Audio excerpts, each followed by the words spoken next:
Hola, buenas noches a todos. Bienvenidos de nuevo una semana más a la Caja de Pandora. Bueno, hoy habéis visto que el título ya lo dice todo, inmigración. Yo quisiera hacer una introducción, como cada programa, porque la inmigración no es un fenómeno nuevo, es tan antiguo como el ser humano. Personas que se desplazan buscando alimento, refugio, seguridad, dignidad u otras cosas. Sin embargo, en las últimas décadas y muy especialmente en los últimos años, la inmigración y en particular la inmigración irregular procedente del África subsahariana se ha convertido en un asunto central del debate político, un trending topic recurrente en medios y redes y un termómetro de tensión social en Europa. Ya no se habla solo de pateras, ahora hablamos de macrocentros de acogida, de rutas migratorias financiadas por mafias, de cooperación internacional opaca, de presión demográfica imparable. Estas palabras, opaca e imparable, asustan. De comunidades europeas fracturadas entre el deber humanitario y el miedo a perder la identidad o incluso la seguridad. Mientras tanto, se multiplican los titulares, disturbios, agresiones, en muchos casos convertidas en banderas políticas, discursos encendidos que buscan capital electoral o golpe de miedo.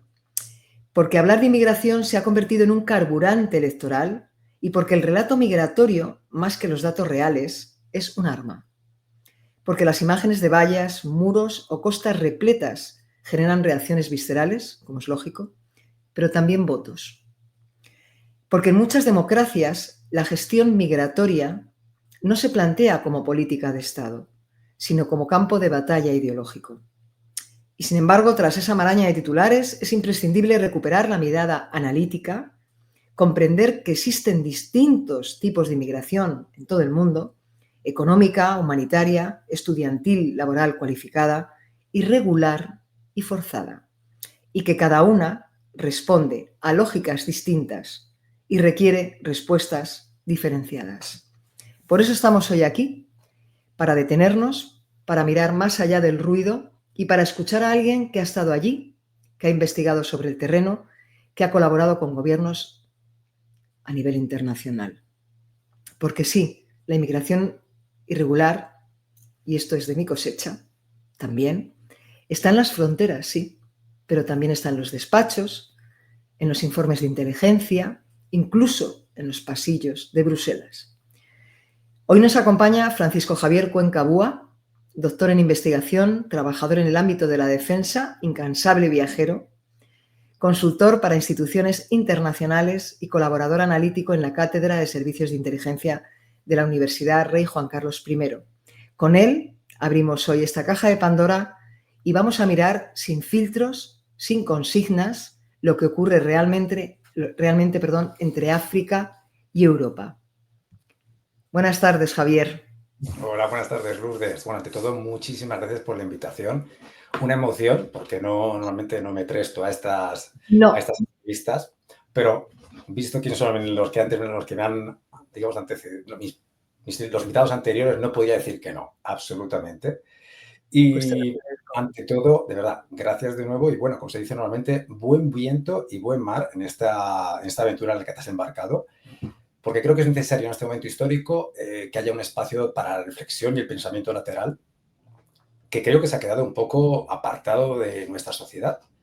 Y efectivamente, como decías en la introducción, pues parece ser que es todo blanco o todo es negro. Y hay que ver las cosas desde varios puntos de vista, pero sobre todo con también un poquito de corazón, que a veces nos olvidamos de que pensar en modo inteligente o pensar desde un ámbito de cuidar un país no quiere decir utilizar cabeza y corazón. Y bueno, yo después de estas palabras estoy contentísima, seguro que nuestros nexos, porque cada persona que forma parte de la caja de Pandora yo les llamo nexos, como has dicho tú bien, con sentido crítico, sin consignas, para poder hacer una mirada limpia, que a veces cuesta muchísimo, porque nos puede más lo visceral y el sufrimiento que otras cosas, pero por eso te agradezco por dos partes. Una, por tu sí a esta entrevista, porque poner aquí en nuestras manos tu carrera profesional y todo lo que has vivido es de verdad de admirar.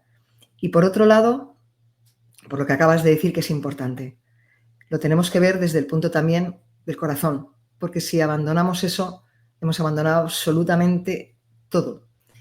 Entonces, bueno, yo empezaría con una pregunta que puede ser bastante incómodo el título, pero es verdad que sí, exacto. Hace como 5 años apenas la inmigración ocupaba un minuto en el telediario, ni siquiera en las redes sociales. Yo he visto cuentas que de repente se puso de moda hablar de la inmigración y por eso en la introducción decía el tema de esa brújula política. Pero todo el mundo habla como si esto hubiera nacido ayer. Y para eso estás tú aquí hoy, porque tú tienes una historia importante que contarnos a nivel profesional y humana. Y el micrófono es tuyo. Muchísimas gracias de nuevo. A ver, yo creo que tenemos que empezar a pensar, como bien decías tú al principio, ¿no? Que la inmigración es una de las actividades más antiguas o la más antigua del mundo. Es decir, desde que somos homínidos y empezamos a desplazarnos por motivos de necesidad hasta el día de hoy. Yo creo que Atapuerca nos enseña, ¿no? Que también existían límites, los cuales que no se podían ir, pero que era necesario ir más allá por motivos de supervivencia, desde este punto de vista. A día de hoy tenemos un problema que yo creo que es lo que es la memoria histórica de las personas.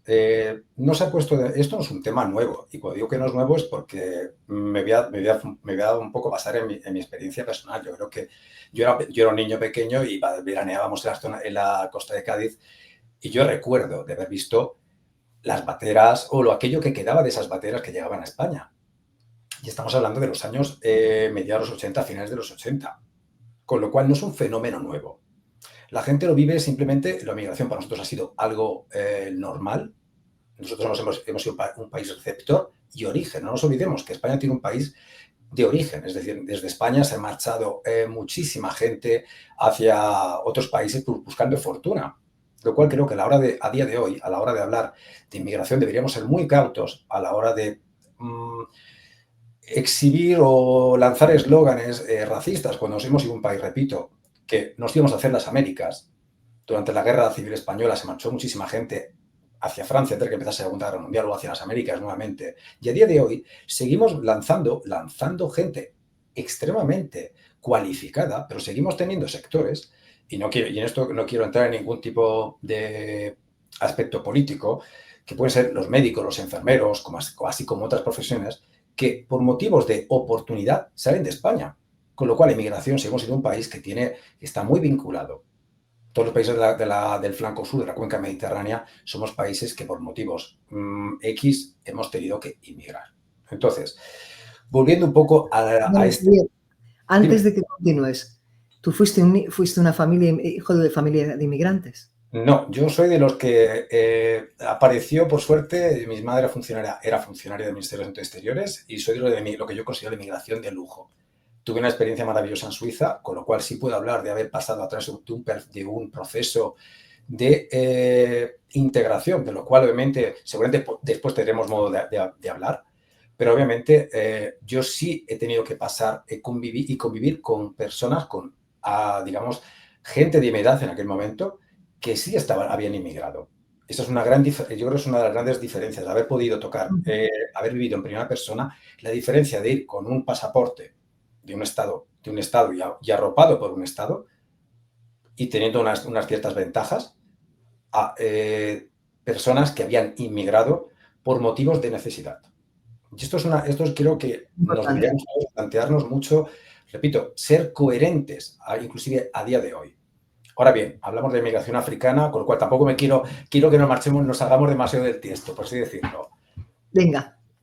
Entonces, a día de hoy, lo que decía anteriormente, nosotros tenemos la memoria muy corta, como se suele decir normalmente. Entonces, es cierto que hasta hace unos 5 o 10 años de la inmigración nos hablaba mucho, pero creo que todo el mundo deberíamos recordar la crisis de los cayucos entre el 2006 y el 2008.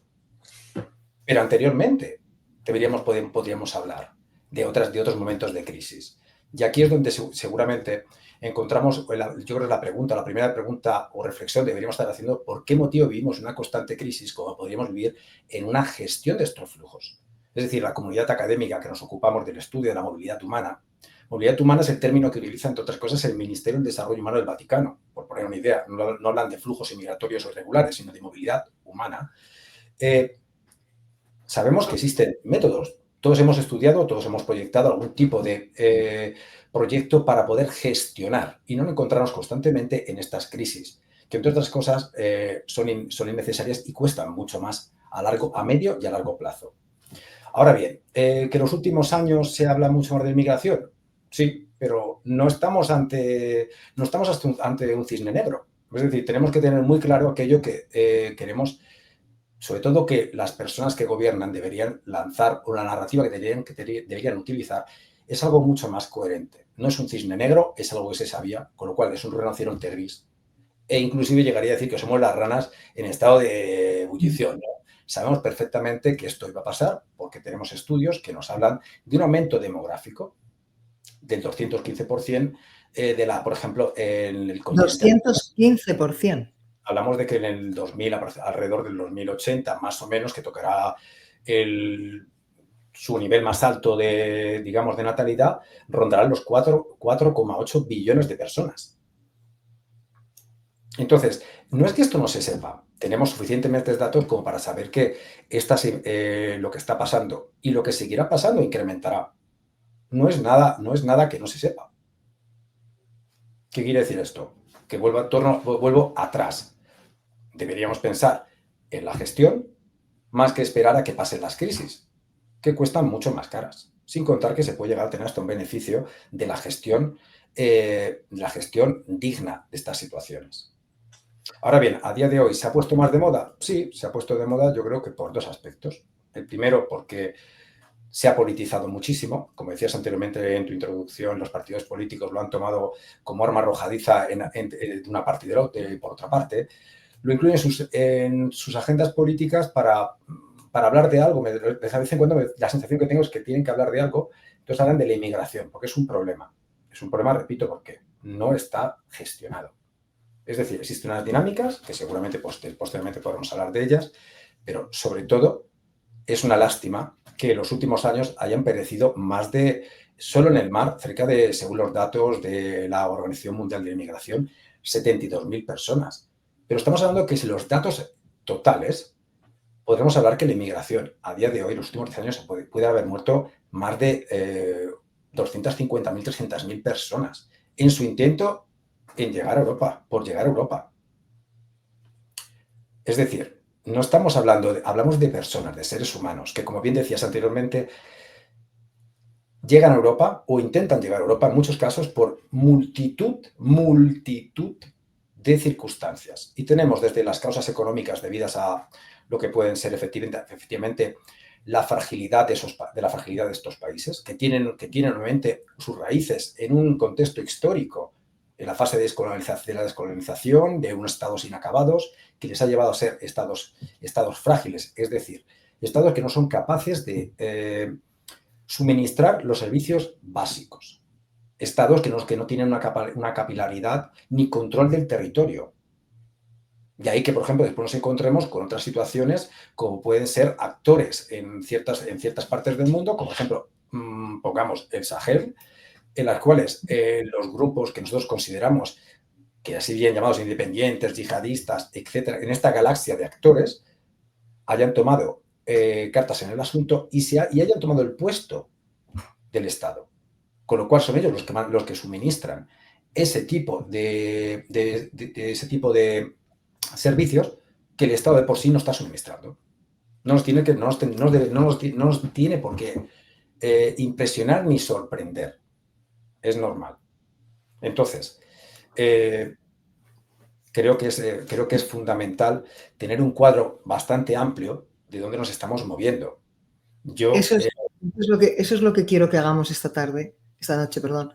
Hacer ese cuadro precisamente porque hay personas con las que yo hablo normalmente que te dicen, bueno, pero el Sahel, y vienen todos de allí, pero ¿y por qué vienen? Pero ¿y las mafias? Entonces, teniendo la línea temporal, y tú la conoces bien porque tú has trabajado en campo, no en el campo, sino en campo.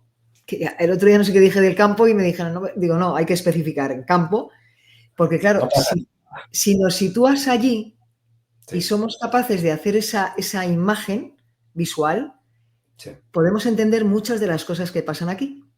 Voy a intentarlo porque no es fácil, Lo sé. digo, explicarlo de vez en cuando así, ¿no? Pero vamos a ver. Yo creo que tenemos que entender que el Sahel es una zona de paso obligatoria. La mayoría de la inmigración viene de África subsahariana, de países obviamente que están por debajo del Sahel. Y estos países de tránsito, se llaman países de tránsito, son los que obviamente tienen unas ciertas ganancias.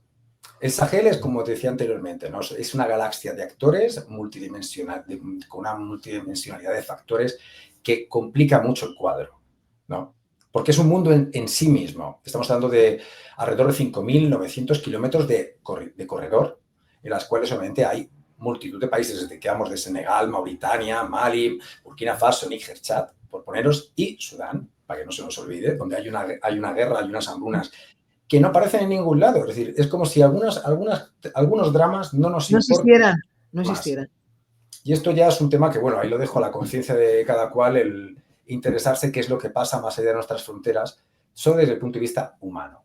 Pero volviendo al Sahel, ¿no? Decíamos, una dimensión geográfica donde existe esa fragilidad estatal que además ha sido creada a posteriori entre la conferencia de Berlín y posteriormente la conferencia y después la descolonización como tal, algo que anteriormente no existía y donde nosotros hemos cortado y pegado, hemos puesto con escuadra y cartabón, hemos creado fronteras uniendo pueblos, tribus, uniendo clanes, que vivan todos bajo el mismo techo cuando hasta hacía 2 días competían por los recursos. Entonces, ¿cuál es el cuadro, digamos, en términos generales, para tener una idea un poco más concisa?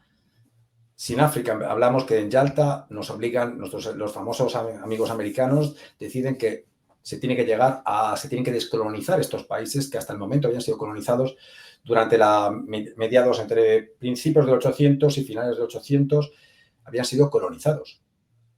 Entonces, lo que nosotros hemos hecho, fundamentalmente occidentales, ha sido no permitir que África siguiese una evolución natural hacia sus estados. Y esto no quiere decir que en África no existiesen formas democráticas, entendidas como tal. En Burkina Faso existe una fórmula que se llama la parole, por ejemplo. La palabra, que es una forma, obviamente, de sentarse todos alrededor de un árbol para tomar una decisión conjunta. Más democrático que esto no existe. Hasta que todos no se ponían de acuerdo, allí nos tomamos una decisión. Creo que a día de hoy deberíamos a lo mejor aprender más de lo que son las decisiones democráticas y no intentar exportar sistemas un poco más complejos, por así decirlo. Entonces, a raíz de esta descolonización, nos encontramos que los estados africanos no son ni una cosa ni la otra. Es decir, son estados inacabados. Podemos Perdona, citar... Javier, en este momento, cuando tú estás hablando de esto, ellos pierden de alguna forma su identidad, porque tú lo has dicho, son personas que son tribales, son tribus, son personas que tienen sus recursos, luchan por sus recursos y de repente al echar escuadra y cartabón, como bien has dicho, de repente casi pierden la identidad porque se tienen que unir a la fuerza, porque sí. Sí, pongamos que, por ejemplo, yo creo que uno de los puntos importantes es entender que nosotros occidentales queremos plasmar nuestros sesgos sin darnos cuenta que pensamos que los demás tienen que actuar como nosotros actuamos, sin darnos cuenta que existe un problema de sesgos. Es decir, yo mismo cuando hago mi investigación y todo aquello que estoy diciendo está sesgado por mis vivencias, por mi forma de ser y ver las cosas. Esto no quiere decir que una persona que haya vivido mismas experiencias en África lo vea como lo veo yo. Pero dicho esto, nosotros queremos plasmar nuestros estados modernos que han pasado a través de una edad media, una edad moderna. Hemos llegado a una revolución industrial, a un sistema estatal. Queremos plasmarlo eso en unas culturas, unas civilizaciones que no han seguido esa evolución. Con lo cual, lo que hacemos es obligarles a que cumplan una serie de pasajes muy rápidos, pero que además, cuando llega el momento de la verdad, decimos, bueno, que hasta aquí hemos llegado y nos vamos. Es un poco como, por ser así un poco contemporáneo, como en Afganistán. 20 años en Afganistán, un día Estados Unidos decide que hasta aquí hemos llegado, pues oye, mira, la fiesta ha acabado, el DJ se marcha, apagan las luces y nos encontramos con un desastre humanitario Pues algo muy parecido. Entonces nos encontramos con, eso sí, nos encontramos con países que no han acabado de finalizar un proceso de adaptación, con lo cual de ahí que llame que son procesos, son estados inacabados, pero queremos vincularles, les dejamos, pero siguen vinculados a toda una serie de elementos que a nosotros realmente nos benefician. De ahí que, por ejemplo, Joseph Kizerbo, por ejemplo, que es de Burkina Faso, un pensador, él habla de cuál es el pensamiento panafricano desde este punto de vista. Y claro, lo que él nos dice es, dice, para nosotros, la supuesta descolonización no ha sido que un modo de tenernos vinculados a través del sistema Bretton Woods, el sistema del Franco CFA y el Banco Mundial. Ya está. Entonces nosotros estamos en estas, en las que nosotros vemos que hemos hecho un paso cuando en realidad lo que hemos hecho es mantener el status quo, obviamente aparentemente dejándoles. Si no, que alguien se pregunte por qué motivo hasta hace 2 días seguían presentes muchos países occidentales, tenían una presencia permanente en esos países y no te podías mover sin que esos países determinasen si ibas a hacer un negocio o no ibas a hacerlo. Permítame beber un poco de agua porque me vea si no. Absolutamente. Te iba a servir yo, pero digo, no puedo. No, muchas gracias. Es verdad que lo que estás diciendo, porque yo cuando escuché del Sahel la primera vez era polvo rojo, golpes militares, grupos yihadistas, mercenarios de un lado y de otro, ONGs, es que era ese pupurri, como has dicho tú. Entro en tu casa, la descoloco, yo lo veo así, entro en tu casa, la descoloco y ahora me marcho. Y ahora te las marcho. Pero aparentemente me marcho. Pero no me marcho. Evidentemente, es donde quiero hacer el hincapié. La clase dirigente, la clase que manda, se educa en Francia o en otros países, tenemos que tener en cuenta que es lo que controla. Son los que realmente al final controlan. Por ejemplo, por poner un ejemplo un poco válido y que haga, Francia se marcha de Níger, pero desde 1969 hasta hace pocos meses que empieza a perder realmente el control de las minas de uranio empobrecido, ellos eran los que realmente tenían el control de Níger en sus manos. Es decir, Níger, país con más de 200 grupos étnicos, con más de 60 idiomas, que tiene obviamente, como lo decía anteriormente, esa riqueza étnica, todos juntos, la cual tenemos los Hausa, que son el grupo étnico preponderante, pero después tenemos un montón de grupos. Al norte tenemos los Tuareg, por ejemplo, por poner un ejemplo, que son un 5%, entre otras cosas. Nosotros nos damos cuenta que son un país que es sumamente rico, a día de hoy, está en la lista del desarrollo humano, el índice de desarrollo humano está en el puesto 189 de 193, cuando podía ser una pequeña Suiza en medio del desierto. No vemos, nada más que vemos aquello que queremos ver o no, y entendemos, solo queremos entender que nos llegan personas desde África. Pero claro, si no entendemos de dónde ha salido y hasta dónde vamos a llegar, es muy difícil que se puedan tomar decisiones coherentes.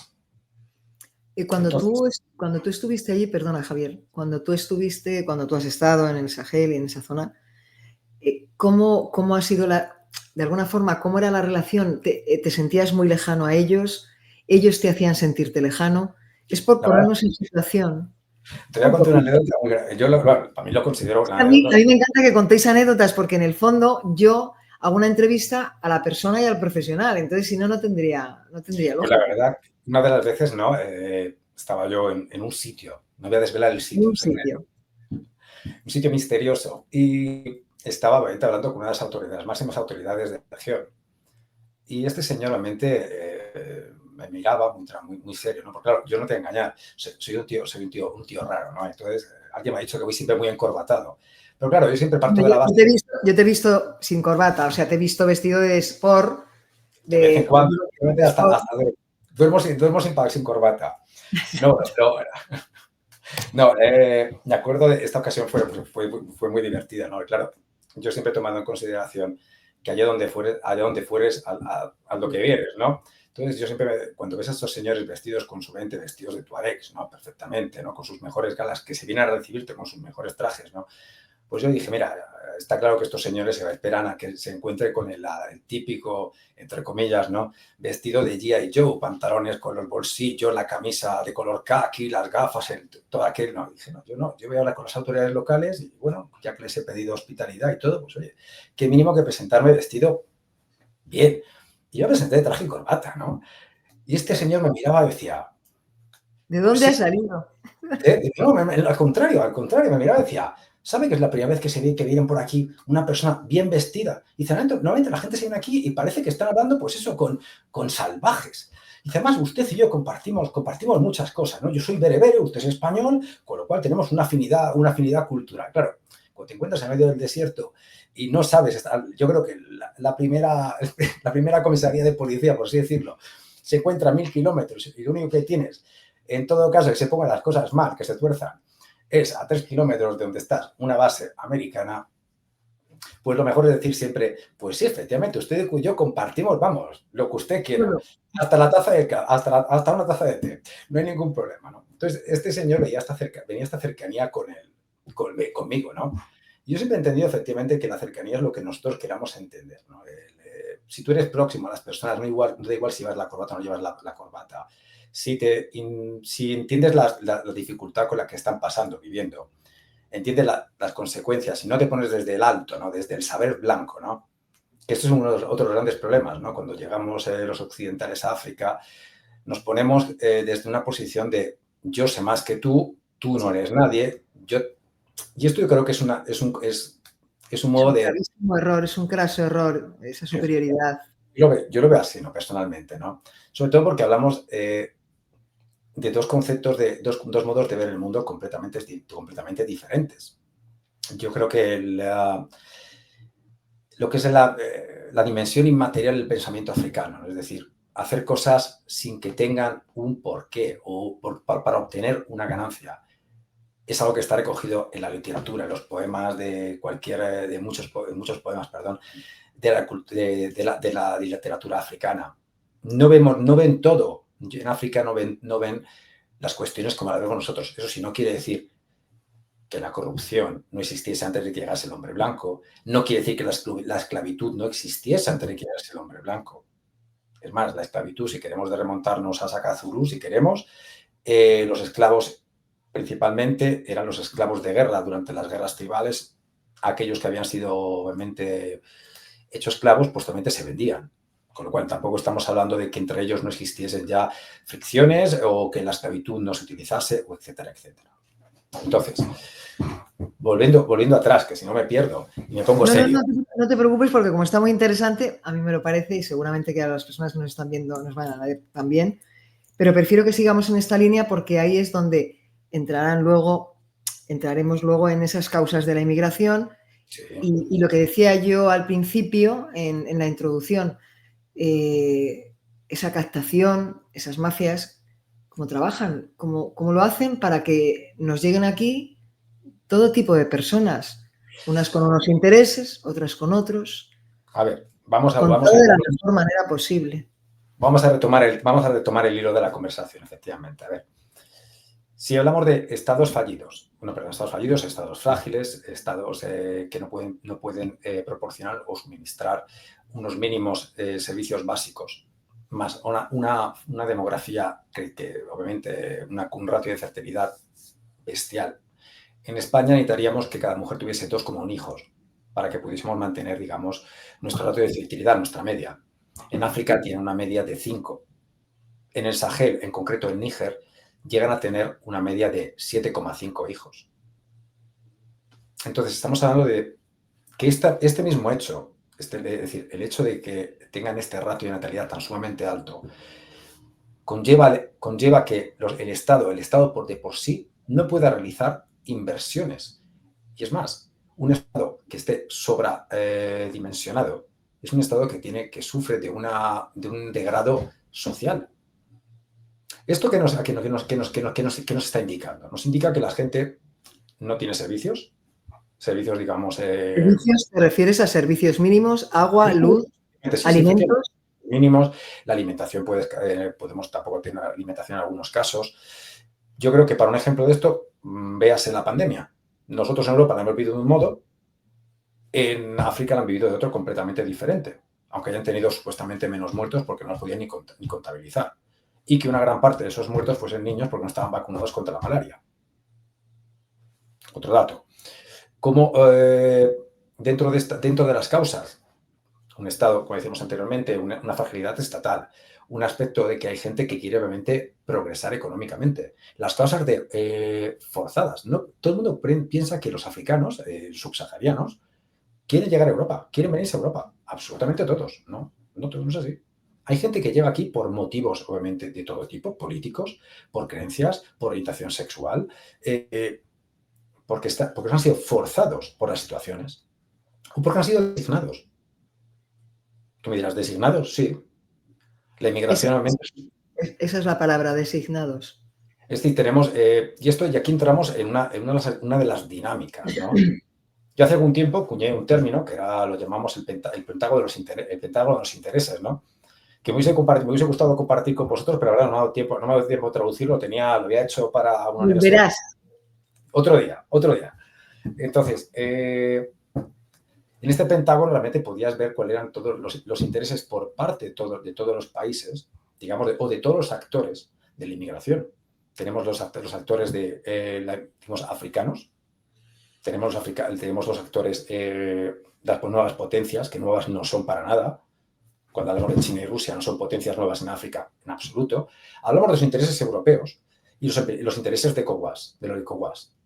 Y los intereses africanos, locales, hablamos que la inmigración supone, y ojo al dato, porque esto es importante, como te decía aquel, anualmente, en remesas, 55.000 millones de dólares. En remesas.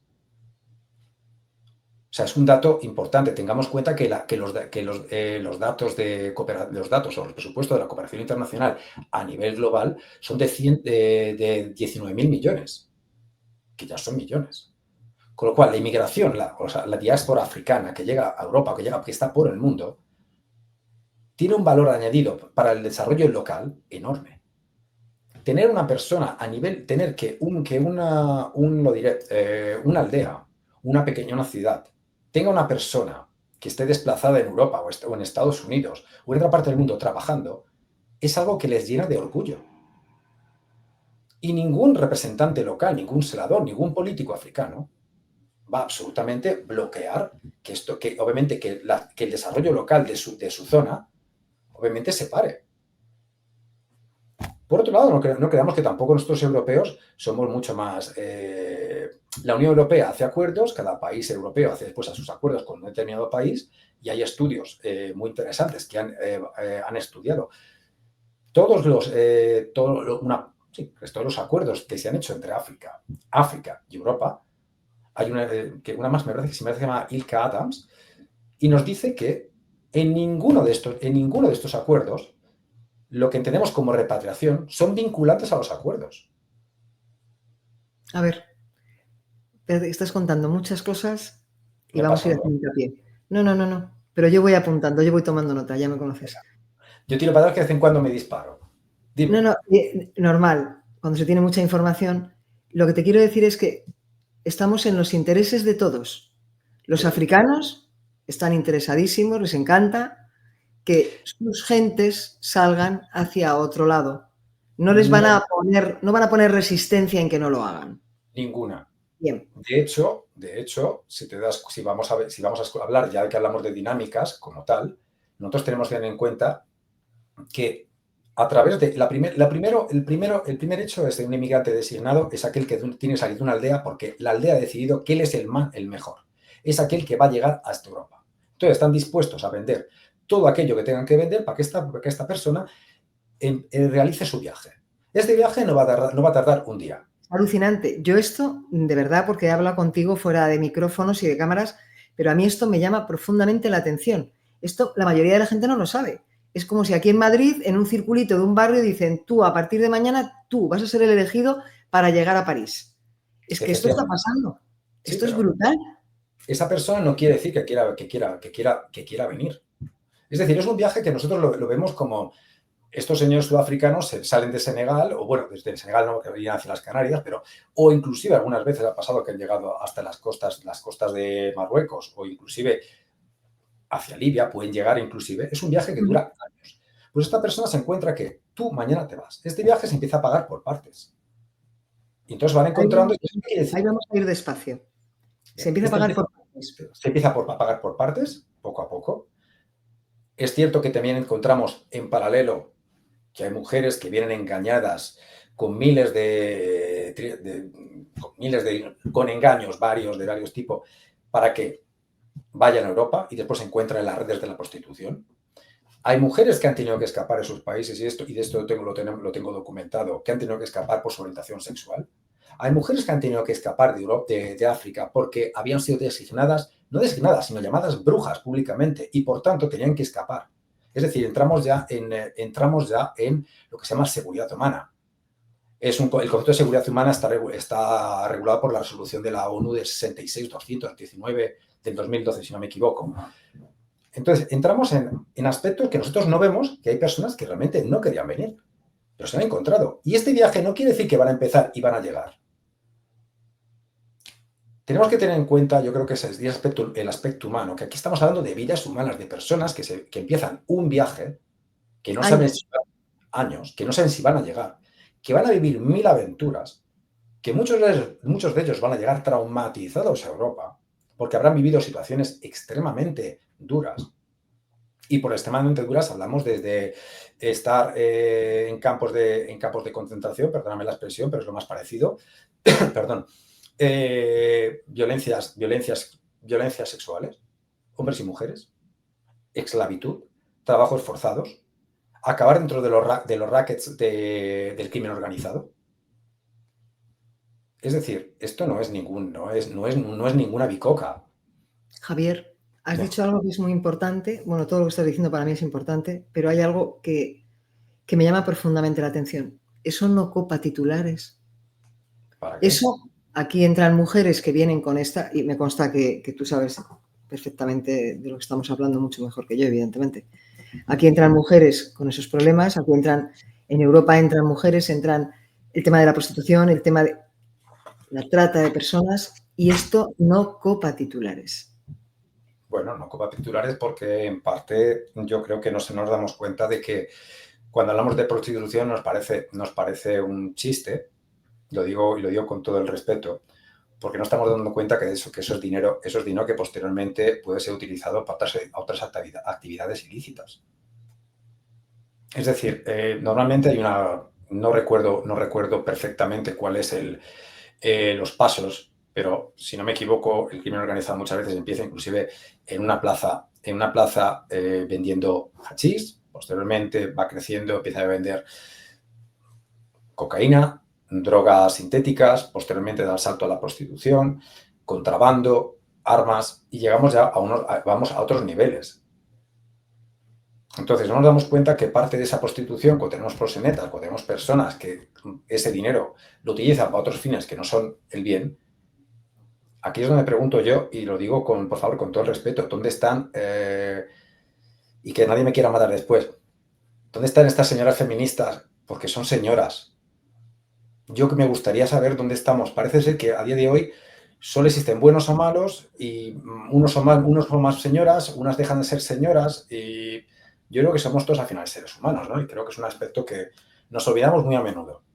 Por eso te decía que algo que no copa titulares, que no ocupa titulares, que no se habla, que está pasando, me consta, y además contigo y con otras personas ya lo he hablado, a mí esto es lo que más me preocupa. Por eso estamos haciendo esta especie de disección de la inmigración, para entender las clases de inmigración, pero lo que está pasando mientras solo ponen el foco en la que puede ser rentable a nivel electoral, la que puede convertirse en voto para unos o para otros, y en la que parece ser que han dado paso hace muchos años desde algunos sitios, y con esto yo creo que ya estoy dejándolo bastante claro, porque lo que está pasando ahora aquí, y lo que más asusta aquí, es lo que lleva pasando en Francia, en Alemania, en Italia, hace muchísimos años. A ver, nosotros somos un país... Corrígeme. Sí, no, a ver. España seguramente es un país que ha tenido siempre, por cercanía geográfica, un mayor vínculo, por ejemplo, desde el punto de vista de la inmigración con África. Y ahí un ejemplo de eso son las misiones SAR, ¿no? Nosotros somos un país, seguramente, los primeros que dieron la alarma sobre la necesidad de aumentar este tipo de misiones, porque obviamente nosotros, el estrecho de Gibraltar, ¿no? Creo que queda claro. En el 2024 han muerto 10.000 personas en el mar. Así, a tontas y a locas, como se suele decir, ¿no? Es cierto que otros países, en España, por ejemplo, hablamos de que el aumento, el aumento, y nos quejamos mucho del aumento de las llegadas de inmigrantes irregulares. Y pensamos que todos son subsaharianos. Bueno, pues si vamos a mirar los datos, por ejemplo, de los últimos años, las nacionalidades, las que han llegado en muchos puertos, son afganos, sirios y rohingya.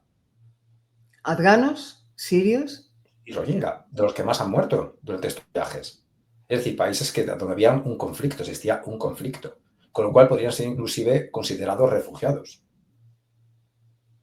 Ojo, y aquí lo tenemos que diferenciar. Hablamos de llegadas, pero ¿sabemos realmente cuáles son los datos de aquellas personas que posteriormente pueden pedir el asilo político por motivos de... Si en su país hay un conflicto y hay una guerra, Claro, tienen pero nosotros derecho. tenemos el cómputo total. Vemos a España y nos quejamos, todos los partidos políticos, fíjate lo que está pasando. España este año ha recibido 63.000, si no me equivoco, 63.000 llegadas en el 24, estamos muy preocupados. En Italia el año pasado recibieron algo así como 158.000. El año anterior 105.000. Es decir, si hablamos de... Vamos a hacer otro ejemplo. Inglaterra, que nos parece que está muy lejos de todo nuestro... Está lejos de nuestras fronteras. La City siempre queda lejos de todo.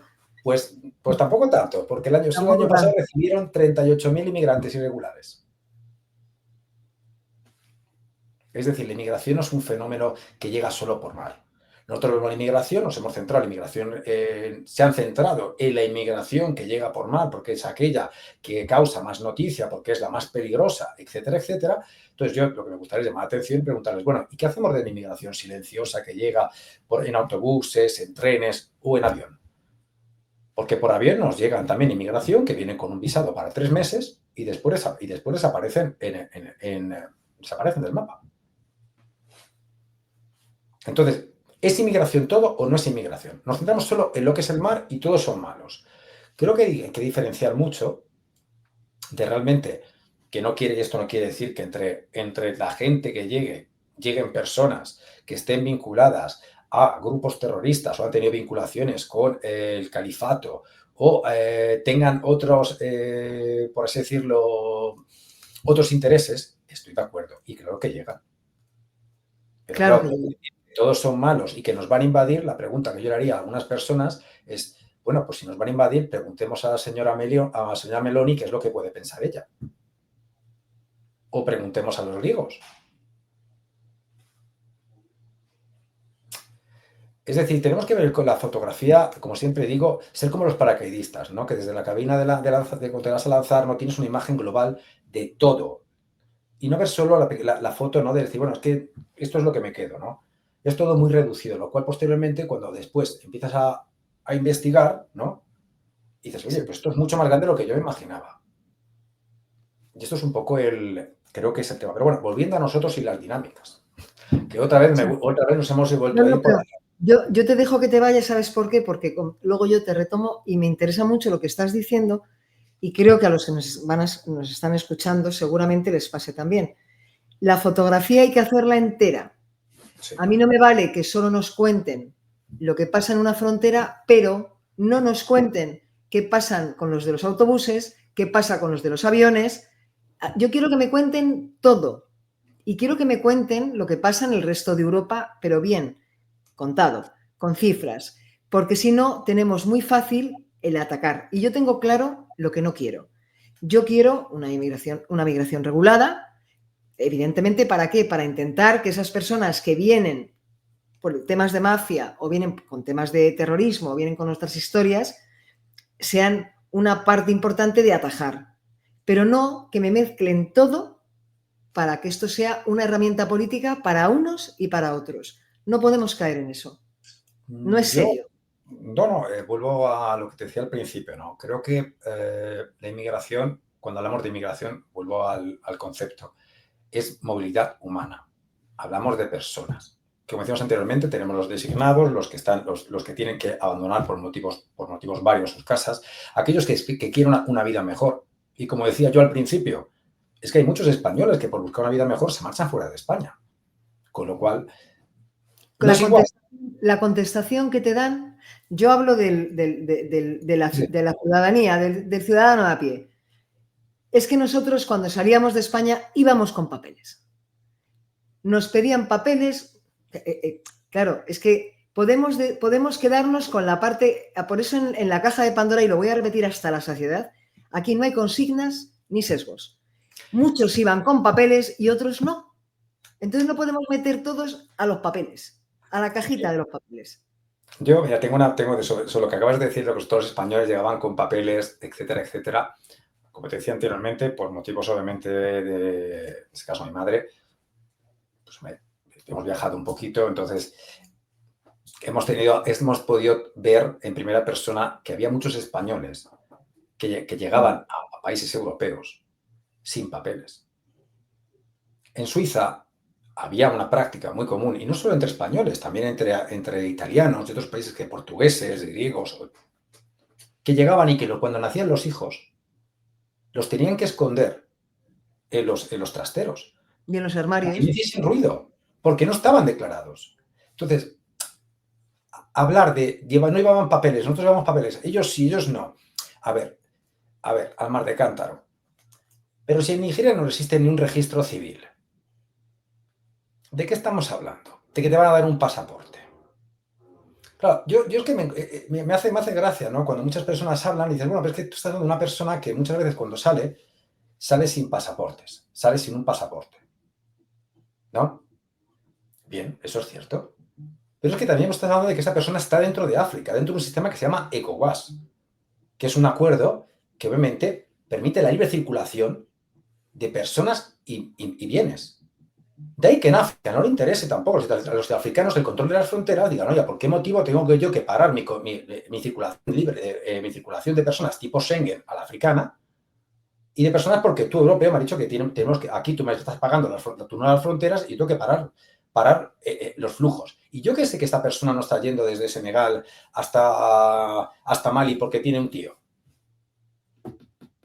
Claro, nosotros solo valoramos todo desde nuestra visión. Ahora bien, esto no quiere decir que también exista una mafia institucional que se ocupa perfectamente de llevar la persona, es decir, a través de los puestos de control, las fronteras.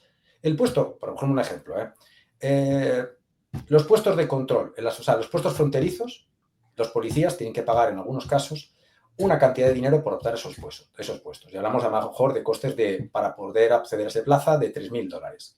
Pero saben perfectamente que en el plazo de un breve plazo, van a recuperar la inversión que han hecho.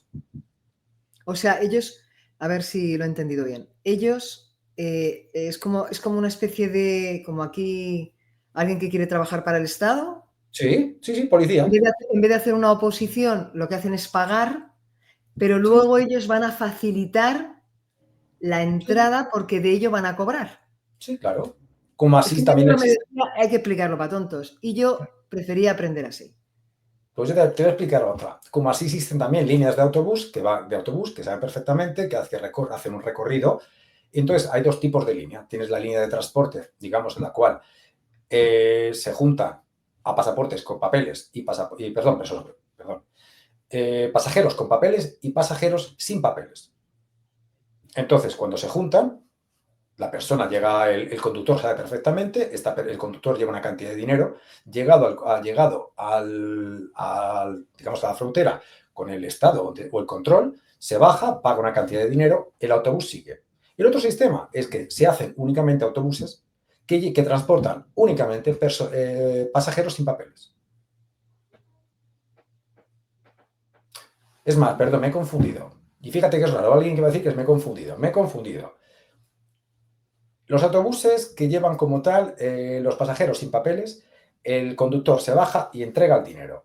Aquellos que son mixtos, el ciudadano que no lleva papeles se baja anteriormente a llegar al control, coge un taxi que también ya ha sido alquilado, reservado o organizado, Sí, reservado. y llega hasta el otro punto que se vuelve a subir al coche, al autobús, para volver a seguir su camino. Para no tener que enseñar los papeles en el puesto fronterizo. Y tenemos otros casos en los cuales se han encontrado hasta munición y hasta RPGs en los maleteros de los autobuses.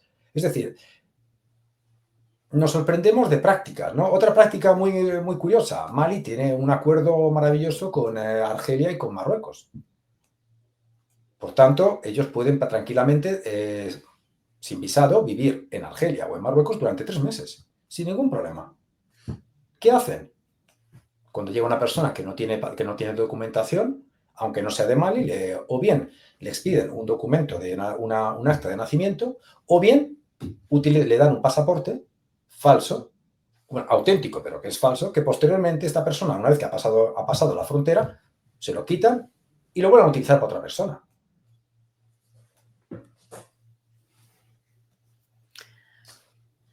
Es decir, ¿y los gobiernos cuánto se quieren? Yo creo que muchísimo. Se quieren a sí mismos.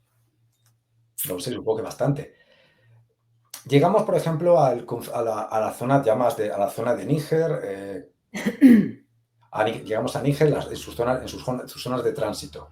Sabemos que cuando llegan a la ciudad de Agadez, por ejemplo, que es el puerto de la división, por así decirlo, de la inmigración, estas personas, según por nacionalidad, son recibidas por una persona de su nacionalidad que lo va a llevar a un gueto en el cual va a conocer al coquear, que es decir, la persona que va a facilitar posteriormente ser presentados al paseur, es decir, a la persona que posteriormente le va a transportar del punto de Agadez hacia la frontera. Es decir, hay una organización, o sea, no es una estructura perfectamente hecha. Organizada, porque estamos hablando de, si no, los últimos datos de los últimos años, estamos hablando de cerca de 250 millones de euros anuales. En países que viven con $1,90.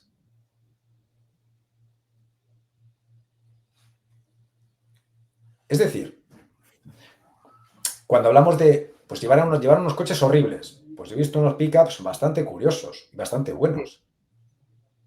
Otro tema es que posteriormente las mismas personas que han pagado por llegar del punto A al punto B se les abandone o se les asesine o se les deje morir de sed en el desierto.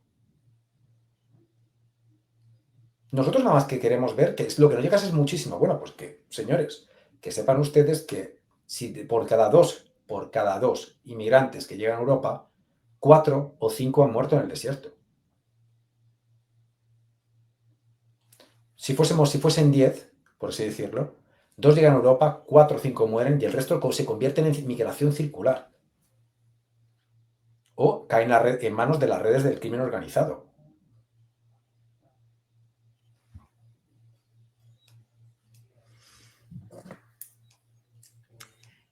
Qué bonito es hablar sin consignas y contando la verdad.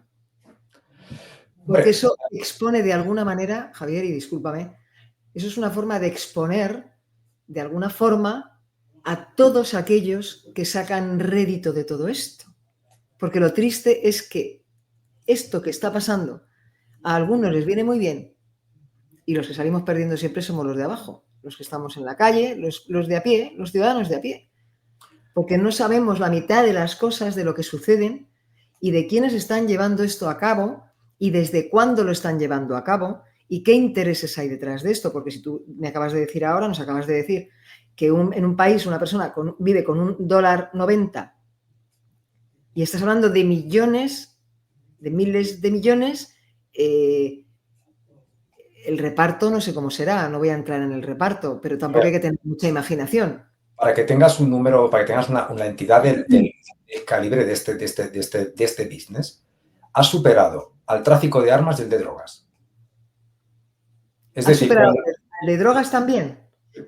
Cuando los grupos yihadistas o presuntos yihadistas Yo, claro, hablo de mi experiencia, por lo que he visto, con lo cual no voy a entrar en... No soy un experto en yihadismo, con lo cual no voy a permitirme hablar de temas o entrar en jardines, pero sí tengo mi experiencia y sí puedo decir que lo que yo he visto hasta la fecha no puedo hablar de yihadismo, porque por motivo, entre otras cosas, porque el concepto de yihadismo que se utiliza en el Sahel no tiene nada que ver con el yihadismo de Al-Qaeda en sus orígenes. Absolutamente. Es mi experiencia, lo que yo he visto, y por lo que se me ha contado, es un modo de pertenecer a una franquicia. Es decir, da mucho miedo. Pero claro, al final esto se ocupa al final de crimen organizado, de independencia, de suministrar, de ganar dinero, etcétera, etcétera, etcétera. Entonces, claro, es un tema bastante delicado. Mucho. Hablábamos hasta hace unos años, hablábamos de que Francia, obviamente, estaba en Mali, y la Unión Europea ha estado en Mali con varias misiones, la de Mali, EUCAP. Hemos participado en proyectos como lo que se llama la reforma de la seguridad del Sahel, se ha creado el Sahel G5, y todo aquello en poquísimo tiempo se ha desmantelado.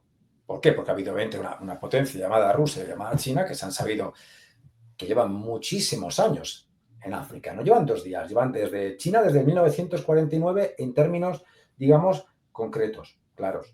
Y desde entonces han sido manteniendo y acrecentando su capacidad de penetración en los gobiernos. Rusia, obviamente, lo hemos visto a día de hoy, igualmente.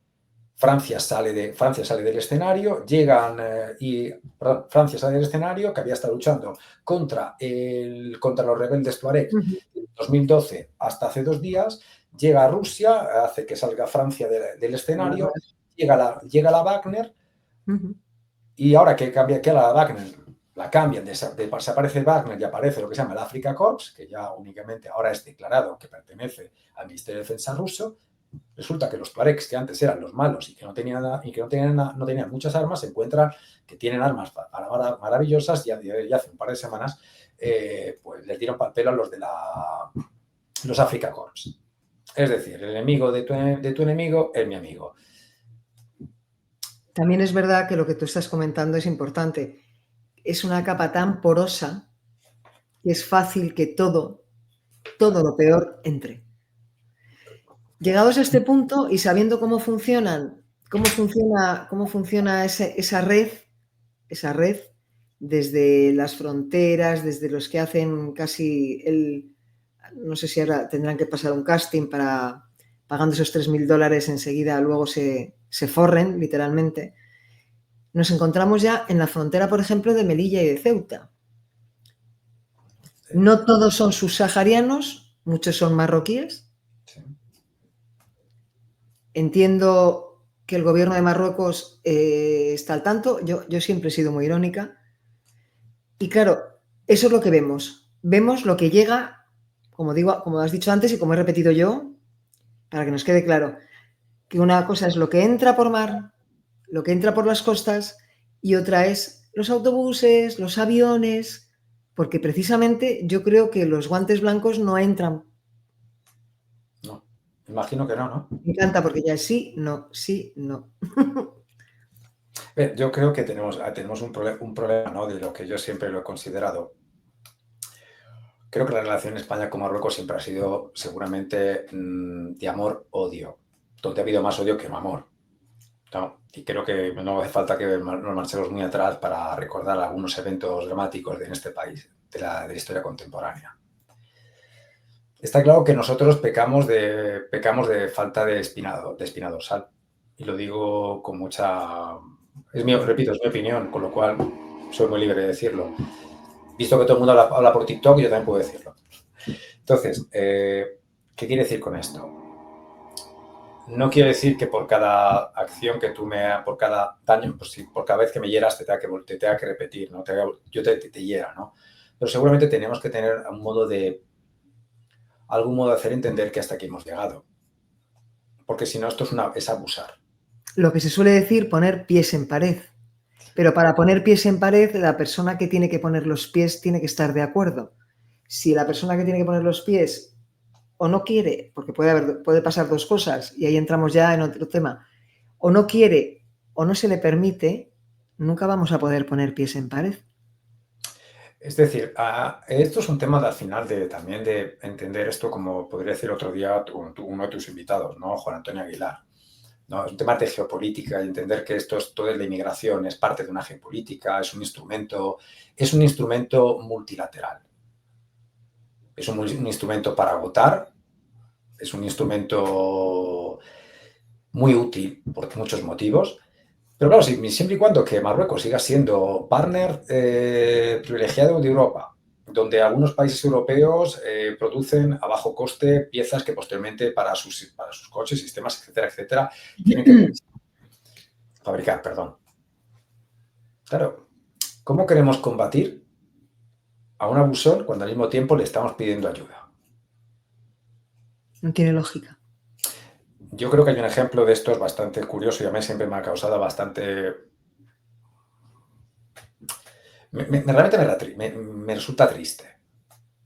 Es decir, nos venden que tenemos que poner muchísimo dinero para financiar a Marruecos el control de las fronteras. Bien.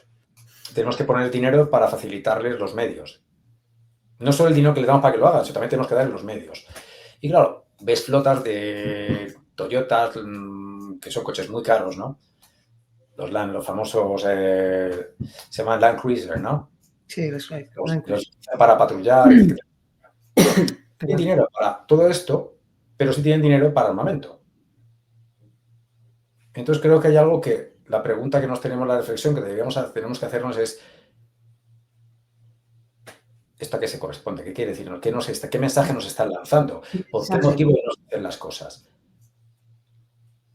Esto como espacio de reflexión, como decía en el primer momento, creo que es un momento de que los que los vean nos escuchen, ¿no?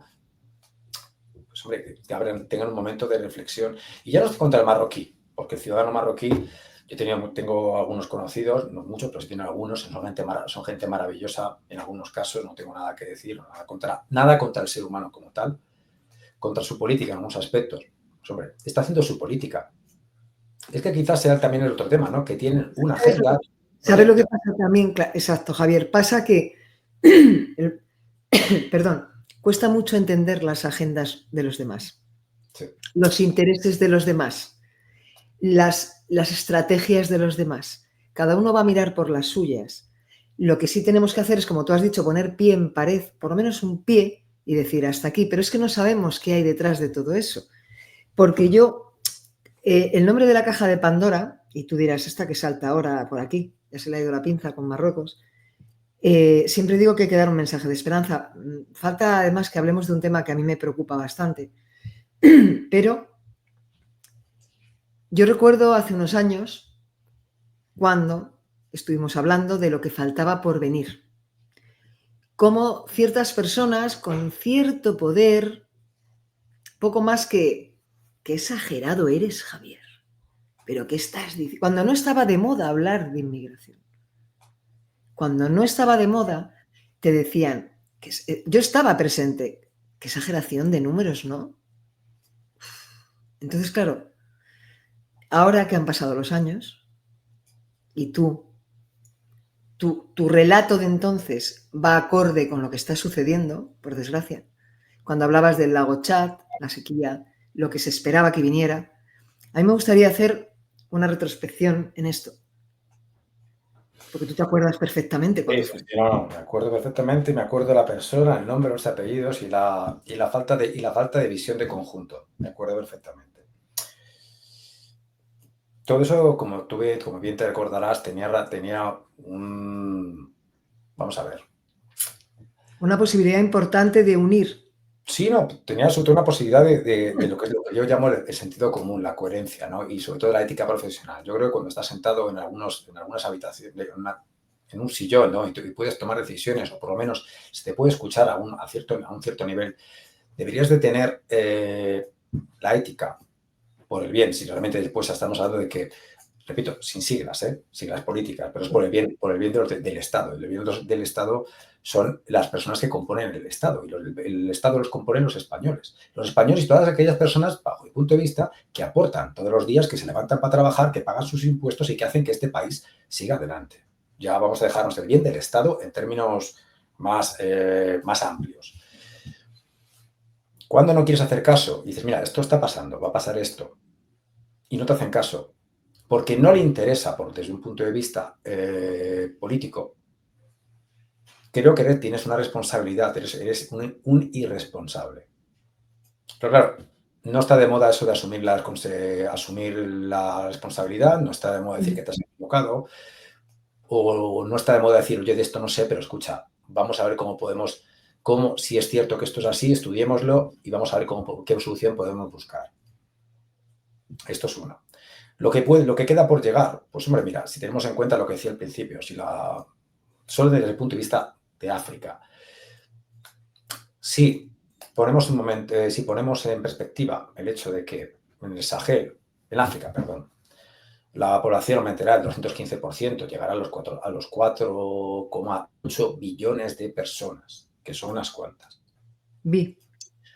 Y tenemos en cuenta que existe un cambio climático que, a su vez, aunque a nosotros parezca que está desvinculado con algunos aspectos relacionados con el índice de desarrollo humano, van a generar que haya estos países cuyo índice de desarrollo humano, y por índice de desarrollo humano quiero decir, es un índice creado por la ONU, con lo cual se puede mirar, y que está compuesto por lo que es la expectativa de vida, la educación, los años de educación y el rédito pro cápita.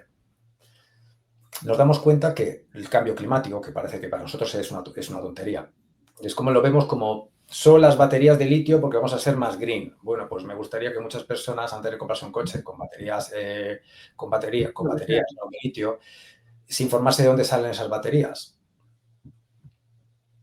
Después, si tú lo quieres comprar, adelante con ello, pero por favor.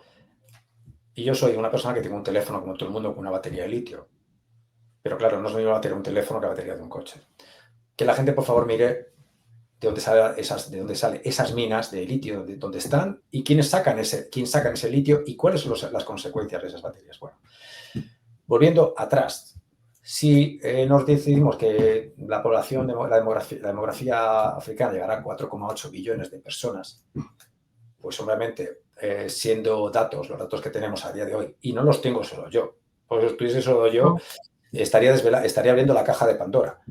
Ojo, No, estamos hablando que nos podemos encontrar en las próximas décadas con entre 45 y 60 millones de personas esperando cruzar el charco. Pero es que hay un dato importante, ¿no? Y yo creo que esto tampoco no lo hemos tratado, no lo estamos viendo. Y es que vemos la inmigración, y vuelvo a decirlo, que veo que la gente ve la inmigración únicamente desde un punto de vista político. Perfectamente, yo lo respeto muchísimo, pero creo que quien tiene que tomar decisiones no está viendo el cuadro desde una perspectiva mucho más amplia. Y si lo ve, vuelvo a repetir, quizás deberían valorar su responsabilidad.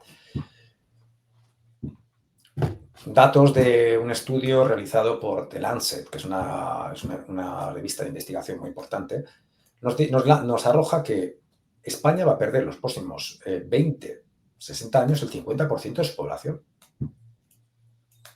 Es decir, vamos a hacer números totales, ¿no? Somos 48 millones. De aquí a 40, 60 años vamos a ser solo 24. De esos 24, el 50%, ¿vale? 12, van a tener más de 65 años de edad. Y después de esos 12 restantes, por debajo de los 65 años, nos encontramos con que sería, digamos, el capital humano que pudiera trabajar. Nos encontramos que tenemos mujeres que embarazadas, mujeres de lactancia, tenemos enfermos, tenemos niños. ¿Cómo vamos a sustentar el Estado? ¿Cómo se va a sustentar? Hombre, con las cifras que estás dando, la verdad es que tampoco hay que hacer muchas cábalas. Claro, pasamos de... Es rápida. Perdona. No, que la contestación es muy rápida. Imposible. A no ser que... Tenemos otro dato importante. España está en el ranking el 13º puesto del ranking de las 25 economías más fuertes, más potentes del mundo. Bueno, pues si los datos, digamos, todos los cálculos que se han hecho hasta el día de hoy son correctos y no variamos y no cambia nada, España ocupará el puesto 28º. Claro, ahí tenemos un montón de variables que considero que son súper importantes a la hora de ver cómo tenemos que plantearnos el Estado social como nosotros lo hemos conocido, cuáles serán los cambios, y desde el punto de vista inclusive de la seguridad, teniendo en cuenta que vivimos en un mundo extremadamente cambiante, y como lo dijo el otro día el general Saint-Roldán, ¿no? En el que todo cambia a una velocidad exagerada. El tema que cambia, pero cambia, y ahí es un pequeño matiz que me gustaría hacer, pero es una visión, repito, pero es muy personal, cambia porque hay alguien que tiene un plan, tiene un proyecto. Entonces, claro, para ti cambia porque no tienes un plan, un proyecto, entonces para ti cambia. A mí, personalmente, y esto se repito, es otra cosa, yo no recuerdo los últimos 20, 30 años de haber escuchado a un político que me haya dicho que lo que piensa hacer en los próximos 5, 10, 15, 20 años y que algo de eso se haya cumplido. He visto a China decir, tengo un plan para 100 años. Y cada 5 años, los planes quinquenales, reviso, recalibro, apunto y hago. Pero yo eso no lo he visto en Europa. Me falta esto. Y si hay países europeos, y ojo, que antes he hablado de Francia, pero creo que Francia es un país que es un ejemplo a seguir en muchos aspectos. Nos pueden gustar más o menos, pero son ejemplos a seguir. Italia es un país que tiene su política con su visión de conjunto y que sí, somos muy parecidos en muchas cosas, pero en otras, como de un huevo en la castaña. De hecho, son el país del pensamiento lateral. Lo conoces bien. Y algo. Hay algo que te decía lo de la caja de Pandora porque en el mito siempre queda la esperanza, ¿no? Y antes de la última pregunta de hoy, sí, Dios mío. Sí me gustaría, porque claro, los de la calle, los nuestros, lo que digo yo, los nuestros, siempre los nuestros, yo digo, los nuestros son tu familia, tus amigos y no siempre. No tiene que haber consignas, pero sí es verdad que hablando con personas de tu entorno, te dicen, es que esto se ha ido de madre, el riesgo que hay, porque en algunas ciudades es brutal, el miedo, sobre todo hay algo que a mí me aterra, ¿no? Que es esa violencia, esa inseguridad, cómo lo está viviendo ya la gente. Volvemos a lo de antes, estamos viendo una parte de la película, no estamos viendo la película entera. Con lo cual, hay un caso que hemos tenido hace poco que podría llamarse, en vez de Torre Pacheco, se podría haber llamado Pepito Pérez, las algas del Mediterráneo, me da igual el nombre, pero Torre Pacheco. A ver, yo creo que, como te decía anteriormente, la memoria del ser humano está muy limitada, ¿no? Entonces nos acordamos de las cosas muy de aquí para allá, ¿no? Torre Pacheco. A mí me recuerda mucho en todo lo que hemos podido ver a las banlieues francesas. Es decir, segundas, en este caso no son tan siquiera segundas o terceras generaciones. Estamos hablando de trabajadores inclusive temporales, si no me equivoco, en las cuales que acusan. Pues hombre, creo que no hay que ser tampoco un experto en política o de inmigración, sino tener un poco de sentido común para acercarse por Almería y ver el mar de plástico, ver las condiciones en las que viven, la desigualdad. Y aquí el problema fundamental es la falta de integración. Yo te comentaba al principio, como tú bien te comentaba antes. Con esto, perdona, Javier, con esto quería terminar precisamente con lo que vas a explicar ahora. Me imagino, además, cuál es tu opinión, pero precisamente por eso, porque no hay que obviar lo que está sucediendo de la parte que nos están dejando ver, porque hay mucha inseguridad y los casos aumentan en ciertas ciudades de Europa, pero no hay que estigmatizar. Desde este canal jamás lo voy a hacer, porque yo sí recojo el guante cuando me lo contáis, sí recojo el guante de las mafias, sí recojo el guante de la prostitución, sí recojo el guante del terrorismo, sí recojo esos guantes, para luego poder definir quiénes son los que aquí están infringiendo las leyes y quiénes tienen la culpa de que estén haciéndolo. No sé si me explica. Sí, grosso modo. Yo lo que quería decirte anteriormente, y efectivamente sabes por dónde van los tiros, yo me considero un privilegiado, tengo la oportunidad de vivir en lo que se llama Middle Europe, Europa, en Suiza en este caso, en un periodo de mi vida en que era un adolescente, y compartir con personas que habían llegado a Suiza, no por un canal institucional acompañado por un Estado presentado a otro como un invitado, sino tengo que vivir con gente que había llegado allí por inmigración. Y cuando yo además llegué con mis hermanas, pero vamos, con mi hermana mayor en este caso, tuve que compartimos un año de escuela de integración obligados por el Estado suizo, compartimos con gente, adolescentes que venían que venían de la guerra de Yugoslavia, de todos, serbios, bosnios, de todas las partes de la ex Yugoslavia. ¿Y de qué trataba ese curso o ese de integración? de Es decir, integración? el Estado suizo, perdón, obligaba a que todos los hijos de las personas que llegaban a Suiza pasasen por una escuela de integración durante un año. Esto quiere decir aprender usos y costumbres, aprender el idioma y en el caso de las personas que posteriormente se habrían quedado en el país trabajando, en este caso, para identificar cuáles eran, digamos, sus capacidades, donde eran el strong suit, que se dice normalmente, ¿no?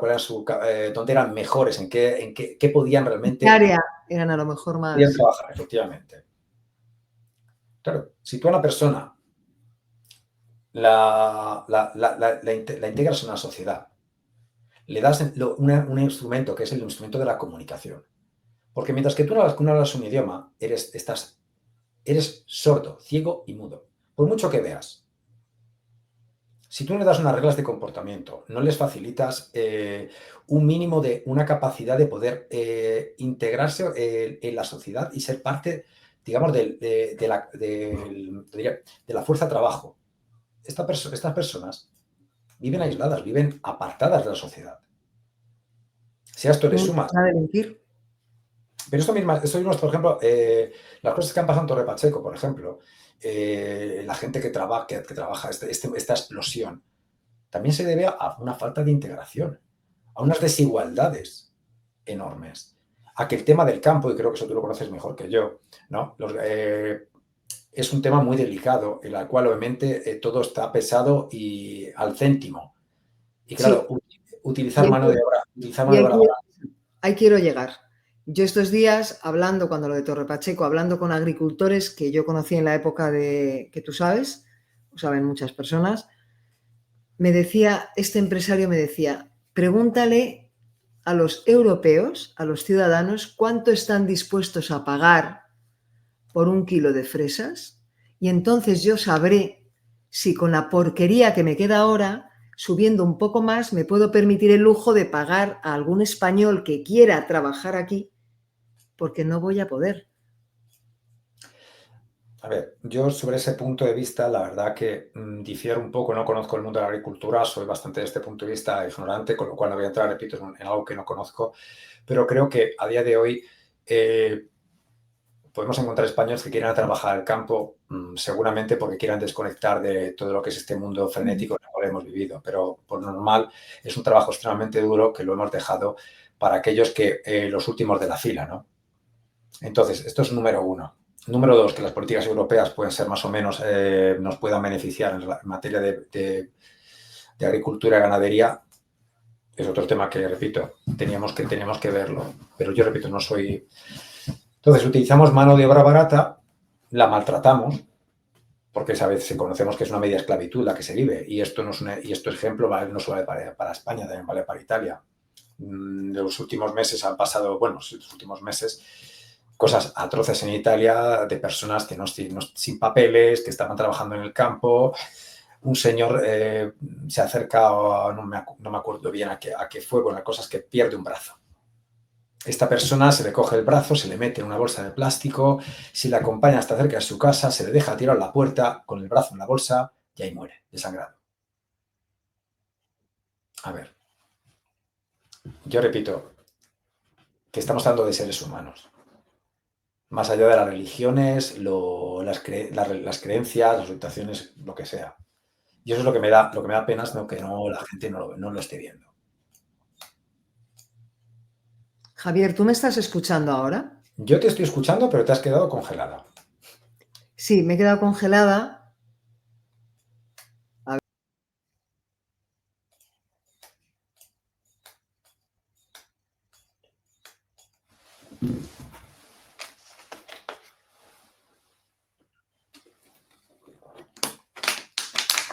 Me he quedado completamente fuera de juego. ¿Sí? O sea, de Pero has verdad. vuelto. Has vuelto. He vuelto, que esto es una locura, pero no sé, esto sigue grabando, o sea que no tenemos ningún problema. Pero es que no sé lo que ha sucedido, que me han empezado a llegar mensajes y no sé qué ha sucedido. Pero bueno, aquí seguimos. Es de pago, ¿eh?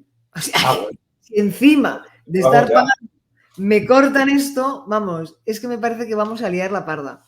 No, ahora fuera de historias. Lo que estabas comentando es muy importante.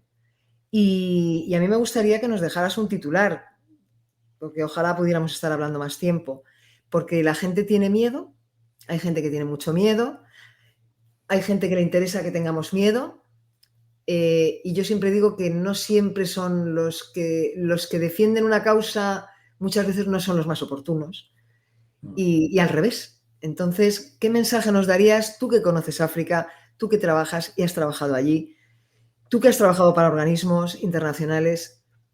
¿Qué mensaje nos dejarías a los ciudadanos de a pie para estos millones que vienen? Si alguien no pone freno o alguien no empieza a tomar medidas oportunas, como estabas contando ahora, de esa integración, ¿qué puede pasar? A ver, yo creo que más que dar un titular o poner, creo que somos todos jueces y partes de esta causa. Es decir, tenemos que exigir a aquellos que pueden tomar realmente decisiones. Y no decisiones, quiere decir que tomen medidas, porque eso de tomar decisiones a veces es muy fácil. O sea que tenemos que pasar, como diría mi querido profesor Fernando Velasco, tenemos que pasar del teatro a las musas. Es decir, tenemos que pasar de la teoría a la práctica, porque yo, como otras muchas personas, hemos hablado de proyectos que hemos creado ad hoc para poder gestionar la inmigración. Y hablo de inmigración, ya no hablo de inmigración irregular, hablo de la inmigración, de integración, de tener un valor añadido. Pero es que, Javier, parece que no interesara. Somos un país que siempre acoge a la gente y creo que somos un país maravilloso. De hecho, basta ver que la cantidad de gente que llega a España después no se quiere volver a su casa, porque somos un país que realmente acoge. El ciudadano de pie le da bastante igual al final de cuentas el color, las creencias, porque si te pasa algo seguro que va a reaccionar. Entonces, yo creo que esto es un aspecto muy bonito de nuestro país. Ahora bien, creo que deberían empezar a tomar cartas en el asunto para que después nos encontramos en el famoso ya te lo dije. Y Es que que en yo, el ya te lo dije, no suele haber soluciones ya. ese es el tema. El tema es que es una lástima, porque esto es lo que decíamos anteriormente, ¿no? Hablamos de temas muy importantes, ¿no?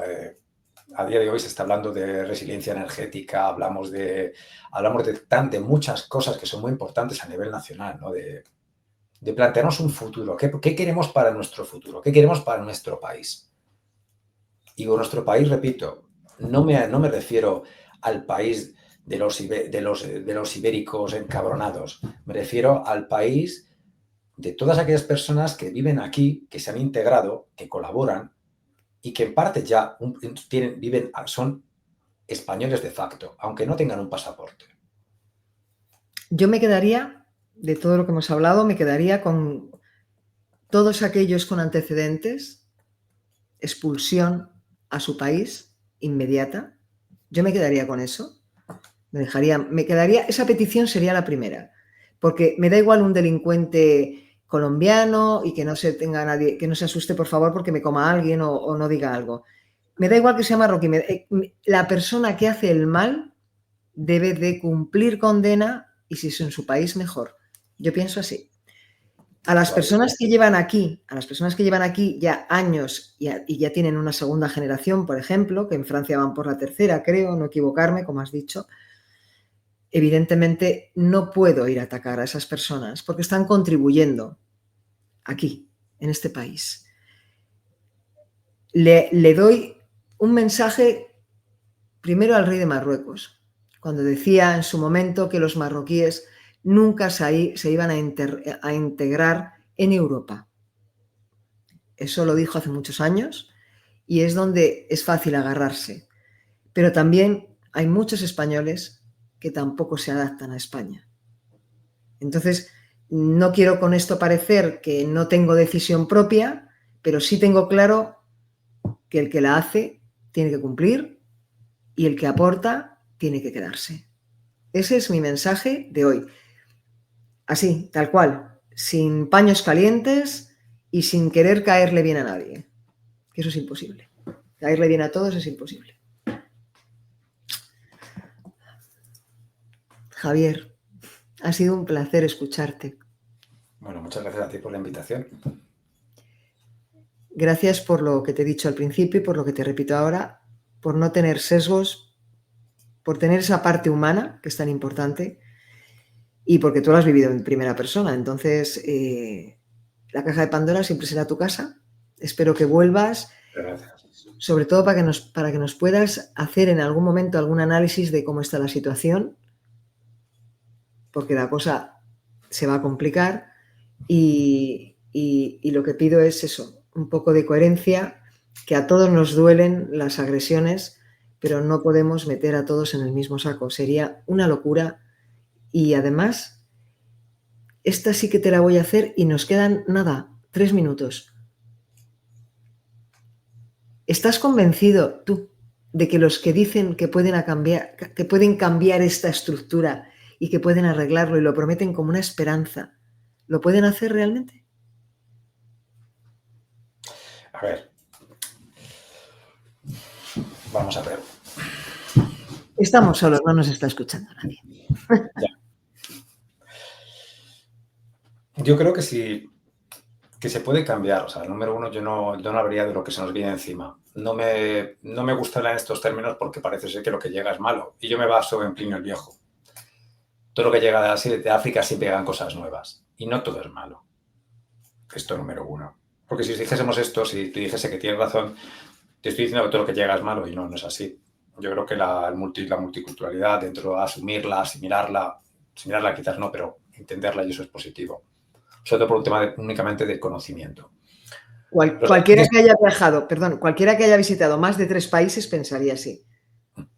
Entonces yo creo que hay un tema fundamental y es el tema que quien quiera arreglarlo quiere hacerlo. Quien quiera arreglar esta situación y las que vendrán en el futuro, tiene que hacerlo desde una perspectiva de un acercamiento al conocimiento, al pensamiento, no solo el pensamiento de África, sino el pensamiento también de cómo gestionarlo de manera... Es que esto es un ejercicio de sentido común. O sea, no es un ejercicio de eso político, es un ejercicio de sentido común para el bien. Entonces, si la persona que se acerque, que diga que quiere resolver esto, tiene que hacerlo utilizando el sentido común y dejarse de siglas políticas. Entre otras cosas porque yo personalmente no creo a las derechas o a las izquierdas. Es decir, a fin de cuentas, la situación es que está bastante superada y lo hemos visto. Después de pocos meses, el que decía que ocupar casas era legítimo, se compra un chalet y se lo rodea de guardias civiles. A los que antes había que tirar molotovs o eran policías, da igual. Es decir, esto está superado simplemente por cuestiones más grandes, ¿no? y otros mecanismos. ¿Quieren resolverlo? Creo que la comunidad, repito, de personas que estudiamos estos fenómenos, hemos todo proyectado, tenemos ideas y se pueden hacer muchas cosas. Pero hay que hacerlo siempre, no desde únicamente de arriba abajo. Esta visión del top down, sino desde quiero resolverlo porque va a ser un beneficio para todo el mundo. Y desde ese punto yo creo que se pueden contar modos. Profesionales, estadistas, pero sobre todo como decía mi abuelo, cuando no sepas de algo, rodéate de los mejores. Creo que es la forma de no fallar y de poner intención. Javier, muchísimas gracias, un abrazo enorme. A ti, muchísimas gracias. Buen mar y buen viento. Para el país donde estés y con eso me voy. Cuídate mucho. Muchas gracias. Chao.